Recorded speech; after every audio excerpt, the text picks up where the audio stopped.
адам түк те керегі жоқ. Енді міне 1,5 жылдан бері отбасына бір хабарласпаса.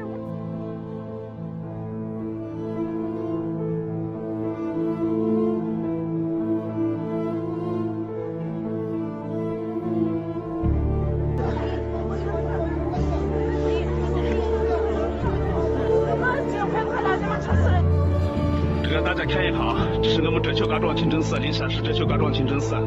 新修出来军工建不到1个月时间，现在这2千、3千日你突然间自称是共产党的干部，乡政府的领导、市长的领导、自称是领导，但是我们也不清楚，我们都没见，我们的领导是俺们的人咱也没见过，确实是各界们自称各界们是领导，为了我们嘎庄寺说是要拆家，说是我们说话拉话了，